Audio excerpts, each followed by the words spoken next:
Hotel soulful, haunted hotel in Rajasthan.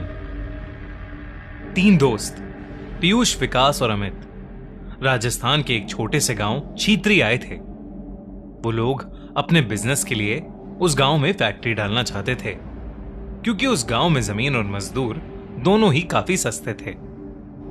उस गांव में अमित ने होटल सोलफुल में रुकने का बंदोबस्त किया था।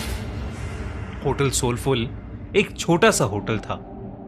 कोई आलिशान पत्थर नहीं थे उसमें, बस ईंट से बनी सफेद रंग की एक मंजिला इमारत और नीचे खाने का एक वेज रेस्टोरेंट, जिसमें भी टेबल और दरवाजों पर धूल लगी हुई थी, जैसे वहां का चूल्हा हफ्तों से जला ही नहीं था।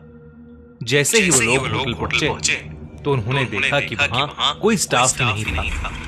बस वॉचमैन के नाम पर एक बूढ़े से चाचा बैठे थे जो अपनी बीड़ी पी रहे थे। पीयूष और विकास दोनों ही अमित को डांटने लगे, क्योंकि होटल बुक करने की जिम्मेदारी अमित की थी और वो होटल एकदम थर्ड क्लास लग रहा था। उनकी बातों को सुनते हुए वो वॉचमैन चाचा उन तीनों के पास हंसते हुए आए और उनसे पूछने लगे कि क्या वो होटल सोलफुल में ही रुकने वाले हैं। उन तीनों ने सर हिलाकर हां कहा और चाचा जोर से हंस पड़े। हंसते हंसते ही फिर उन्होंने चलना शुरू किया और कुछ गुनगुनाते हुए वहां से चले गए। उन तीनों ने उस वॉचमैन चाचा को पागल समझकर उनकी बात पर ध्यान नहीं दिया। तभी रिसेप्शन पर एक आदमी आया, छोटे कद का, घनी मूंछों वाला। उसने उन्हें रूम की चाबी दे दी। वो लोग ऊपर अपने कमरे में गए, अपना सारा सामान रखा और कुछ देर आराम करने लगे। पीयूष को अचानक प्यास लगने लगी और रूम में पानी नहीं था। पीयूष पानी लेने के लिए जैसे ही रूम के बाहर निकला, उसे पायल की एक झंकार सुनाई दी। ऐसी आवाज जैसे कोई पायल पहने भाग रहा हो। पीयूष घबरा गया। उसको यह बात बेहद अजीब लगी, क्योंकि उस होटल में कोई और नजर नहीं आ रहा था। अब उसके फ्लोर के कॉरिडोर के एंड से पायल की आवाज के साथ साथ एक जवान लड़की की हंसने की आवाज भी आने लगी। पीयूष उस आवाज के पीछे जाने लगा कि तभी उसके कंधे पर किसी ने हाथ रखा और पीयूष चीख पड़ा। पीछे रिसेप्शनिस्ट पानी लेकर खड़ा था। पीयूष ने अपनी बौखलाहट में उस रिसेप्शनिस्ट को डांटा और पानी लेकर वापस अपने रूम में चला गया। देर रात विकास रूम के बाहर होटल की बालकनी में खड़ा अपनी गर्लफ्रेंड से बात कर रहा था। उस बालकनी से हाईवे का लंबा रास्ता साफ दिखाई देता था। अचानक उस रास्ते पर एक एक्सीडेंट होता हुआ दिखा। विकास चौंक गया। वो नीचे दौड़ लगाने के लिए जैसे ही मुड़ा तो उसके पीछे सफेद कुर्ते में एक बूढ़ा आदमी खड़ा था। उस आदमी की लंबी सी सफेद दाढ़ी थी और मुंह पर ढेर सारी झुर्रियां थीं। विकास उस आदमी को देखकर घबरा गया था, क्योंकि वो आदमी सिर्फ हाईवे की ओर देखकर मुस्कुरा रहा था। फिर अचानक से उसने विकास को देखा और उसने हंसना बंद कर दिया। वो आदमी जैसे ही विकास की ओर बढ़ा, विकास डर कर अपने रूम में आ गया।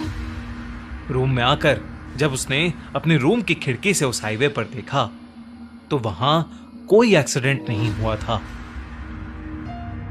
अगले दिन तीनों फैक्ट्री की साइट देखने के लिए निकले, लेकिन गाड़ी शुरू होकर थोड़ा आगे ही बढ़ी थी कि अचानक बंद पड़ गई।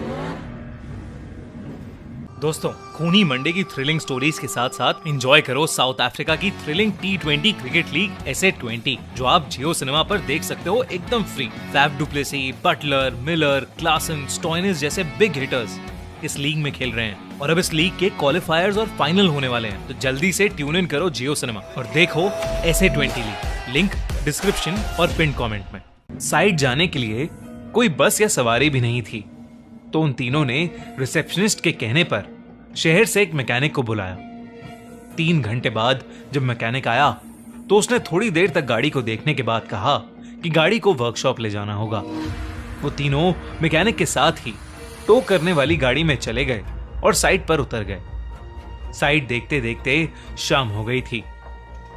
उनको मैकेनिक का कॉल आया कि उनकी गाड़ी पूरी तरह से बिगड़ चुकी है और वो कब तक बनेगी कहां नहीं जा सकता। अब उन्होंने वापस जाने के लिए एक ट्रक वाले से बात की और उस ट्रक वाले को होटल पर खाना खिलाने का लालच दिया। लेकिन जब उन्होंने उस ट्रक वाले के सामने होटल सोलफुल का नाम लिया, तब वो ट्रक वाला बेहद घबरा गया। उस ट्रक वाले ने उन्हें बताया कि होटल सोलफुल में भूतों का बसेरा है। उसने कहा कि होटल सोलफुल एक कब्रिस्तान पर बनाया गया था। एक नहीं बल्कि 100 से भी ज्यादा भूत वहां रहते हैं और इसलिए वहां कोई भी नहीं जाता।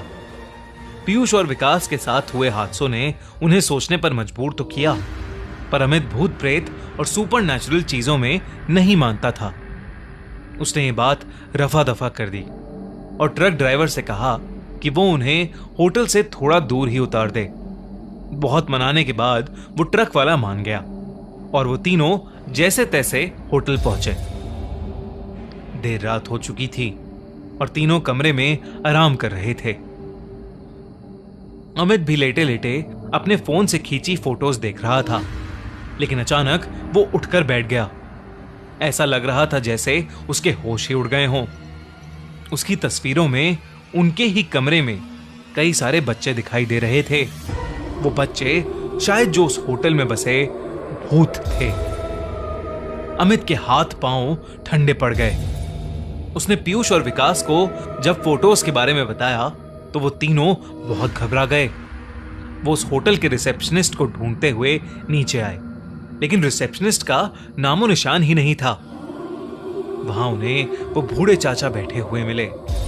उन्होंने ये सब उन बूढ़े चाचा को बताया तो उस बूढ़े चाचा ने हंसते हुए कहा कि जब वो होटल के अंदर आए थे तो 4 आत्माएं तो उनकी गाड़ी के ऊपर ही बैठी हुई थीं। उन्होंने बताया कि होटल सोलफुल में पिछले 18 सालों से भूतों का साया था। जब से होटल बना था तब से यहाँ के भूत होटल में आने वाले लोगों को जिंदा वापस नहीं जाने देते। किसी के एक्सीडेंट्स करवा देते हैं तो किसी को आत्महत्या करने पर मजबूर कर देते हैं। फिर होटल की बालकनी की ओर इशारा करके उन्होंने बताया कि वहां देखो, वो सफेद कुर्ते में एक बूढ़ा आदमी खड़ा है।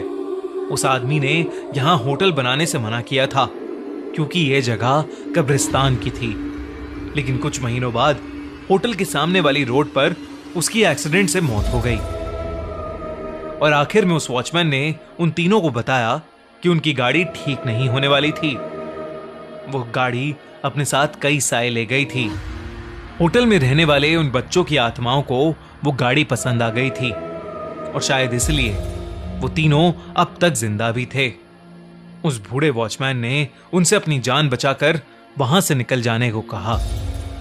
ये सब बातें सुनकर उन तीनों के पसीने छूट गए। उन्होंने फैसला किया कि वो अभी की अभी होटल से निकल जाएंगे। वो तीनों अपना सामान लेकर निकल ही रहे थे कि तभी उन्हें वो रिसेप्शनिस्ट मिला।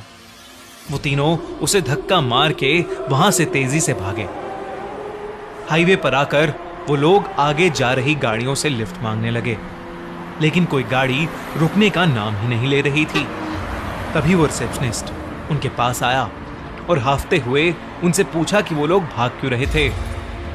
रिसेप्शनिस्ट उन्हें होटल में वापस अंदर आने के लिए कहने लगा और तब अचानक से हवा के झोंके से उसका मफलर उड़ गया और उन तीनों को उसके गले में फांसी के फंदे का निशान दिखाई दिया। उन तीनों के पैरों तले जमीन खिसक गई। वो समझ गए कि शायद यहां सभी मर चुके हैं और कोई भी जिंदा नहीं है। तीनों डर के मारे हाईवे के रास्ते पर भागने लगे।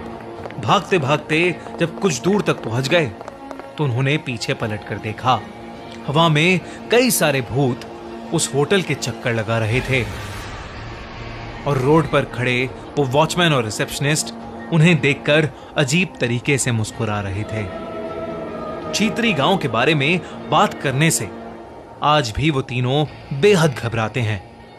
उनकी जान तो बच गई,